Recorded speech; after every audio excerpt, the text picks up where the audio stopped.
Hey guys, what's up? Fan here again, and today I'm going to be bringing you guys a quick skill slash talent build. And the hero I'm going to be covering today is Sergeant Hammer. Blizzard recently reworked Sergeant Hammer, and I've noticed that no one really plays her, no one really, tries her out even after the rework. And I think that she's actually viable a good amount of the time, and people just aren't trying her out. So without further ado, I'm going to go jump into this quick video. Just going to give you guys a generic skill build so you can try it out if you're interested. All right, let's get started. Level 1, my two talents here are Maelstrom Rounds and Advanced Artillery. I'm not going to talk much about Maelstrom Rounds, very self-explanatory talent. Basically, while you're pushing structures, you permanently have 35% extra attack damage because of the way the CDR works. And even when you're not hitting structures, if you're conservative with the rounds, you can use them in team fights for more damage. Very, good talent. The second one, I'm going to go a little bit in detail on. Advanced Artillery is actually my preferred talent these days because the increased splash damage and radius is really nice. It's very underrated. But with this talent, if you just siege up and hit like the mage minion, or like the middle archer or middle melee minion, depending on what you can reach, you can clear waves extremely quickly. It I would say exponentially increases your ability to just clear a creep wave. And while that may not sound too impressive, um, I consider that in the same vein as, let's say, Artanis's amateur opponent talent, or Vala's Q build talents that increase damage to minion or mercenaries, or even Sylvanas has one. Old Mouth had the Moonfire, more damage to minions and mercenaries. And basically, a lot of this game is macro, and to have a talent that helps you macro more is just really nice, and that's why I like that talent. Level 4, I really like Regenerative Biosteel. Sometimes you're going to need Unstoppable against various things, so you can go that as well. I'm not going to go into that in much detail, but I like the lifesteal a lot.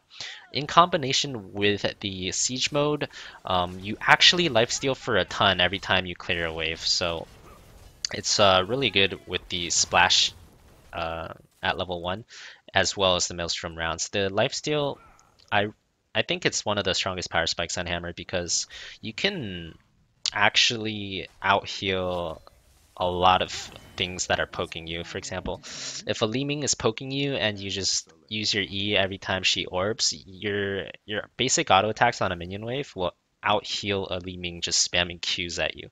So it's actually a ton of healing, and one of the reasons why I really like the talent is it's one of the stronger lifesteal talents, especially with the splash damage that Hammer provides. Now, level 7, you're going to need one of these siege talents. You can pick at your own discretion. I like graduating range a little bit more, but it requires you to be really smart about where you set up. Hover siege is a lot more lenient that way. You definitely need one of these two talents, however. I believe you cannot play Hammer anymore as a unsieged hero for the majority of the game. You used to be able to do that, but Hammer unsieged right now is just 2 weeks, so go with one of these two. I'm just gonna get Hover Siege because it's technically the easier talent to learn, and that way you can basically both talents allow you to increase your uptime in siege mode, which is really important. One because you have extra range to hit enemies with, and one because you can move. Level 10, take whichever one you want. BFG is more burst damage, Napalm Strike is more poke. So whichever one is better, just take it. Um, 13, what I really like here is hypercooling engines. That's going to be my default. Entrenched is also useful sometimes if you really want a strong peel. But basically what hold on one sec here, let me get rid of my Malfurion. Basically, what hypercooling engines allows you to do is it allows you to be really free with your thrusters. So say a fight is starting and I thruster into the fight, and then just to set up my siege position, right?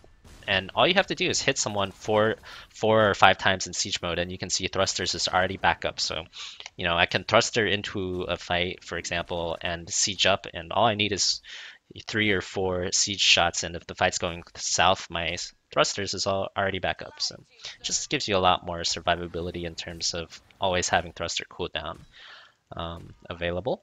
16, I think, is almost always mechanical know-how here for the default. Giant Killer is really weak because of Hammer's slow attack speed, plus the fact that it's at 16 and it's only 1.5% makes it probably one of the weakest Giant Killers in the game.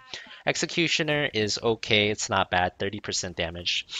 However, mechanical know-how is 50% extra damage, and it's once you get the hang of it, it's actually really easy. The shield is almost non-existent. I'll show you the shield, the value here at level 20 here.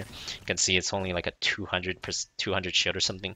So, if you just shield before Greymane Cask or Leeming Magic Missile or even like an auto attack, the shield will break and you will get that 50% extra damage.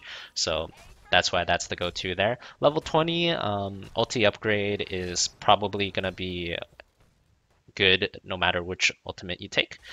And you can also take ultra capacitors if throughout the game you find that you're auto attacking in siege mode relatively safely. 40% attack speed, self-explanatory. So either one of the ulti upgrades or ultra capacitors. For this one, since I took BFG, most of the time you're probably going to want orbital BFG. It's really the power spike for that ultimate, but so this is an example build for Hammer. Hope you guys enjoyed this video. I don't want to keep the video too long, just to give you guys a quick idea to try out a build that you can try. So if you like this video, make sure to follow the channel and make sure to support me and Tempo Storm. Hope you guys enjoyed, and until next time, peace out, guys.